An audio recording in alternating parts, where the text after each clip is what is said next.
సికింద్రాబాద్ మోండా మార్కెట్లో కాంగ్రెస్ సీనియర్ నాయకుడు సంతోష్ యాదవ్ గడప గడపకు కాంగ్రెస్ పాదయాత్ర చేపట్టారు. ఈ పాదయాత్రలో భాగంగా కుమ్మరిగూడ, బండిమేట్, చేపలబావి ప్రాంతాల్లో ఇంటింటా తిరుగుతూ ప్రజల సమస్యలను అడిగి తెలుసుకున్నారు. ముందుగా ముత్యాలమ్మ ఆలయం వద్ద పూజలు చేసి పాదయాత్ర ప్రారంభించారు.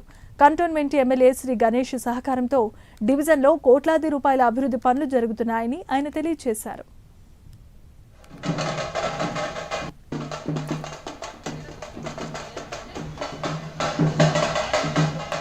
గడప గడప కాంగ్రెస్ పార్టీ అనేది కార్యక్రమం మొదలు పెట్టాము. ఇది రెండో వారం. మా ముత్యాలమ్మ తల్లిని దర్శనం చేసుకొని మా కాంగ్రెస్ నాయకులు అందరము చుట్టూ ప్రాంతాలంతా కూడా తిరగడం జరిగింది. అదే నాకు సంతోషంగా అనిపిస్తుంది. ఏంటంటే ప్రజలంతా కూడా లాస్ట్ వీక్ నాకు సమస్యలు చెప్పారు. గడప గడప కాంగ్రెస్ అంటే వాళ్ళు ఒకటే అంటున్నారు, మంచిగా మీరు వచ్చి మా ఇంటి దగ్గర గడప గడపకి వచ్చి సమస్యలు తెలుసుకున్నందుకు మీకు ధన్యవాదాలని తెలియజేశారు. అదే అక్కడ ఏ సమస్యలు చెప్పారో నిన్న కూడా మేము జోనల్ కమిషనర్ని మా ఎమ్మెల్యే గారి లెటర్ తీసుకొని ఆయన ఆదేశాల మేరకు ఎమ్మెల్యే గారికి కూడా అక్కడ ఏ ప్రాబ్లమ్స్ ఉన్నాయో అవి కూడా మేము జోనల్ కమిషనర్ దృష్టికి తీసుకెళ్లడం జరిగింది.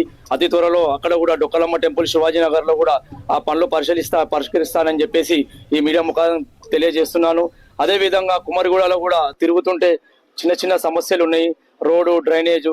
అయితే ఇక్కడ రాజరాజేశ్వర టెంపుల్ కూడా అక్కడ టెంపుల్ దగ్గరికి వెళ్ళి కూడా రోడ్ సమస్య ఉంది.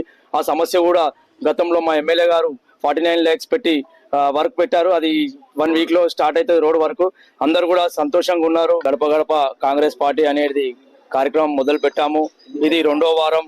మా ముత్యాలమ్మ తల్లిని దర్శనం చేసుకొని మా కాంగ్రెస్ నాయకులు అందరము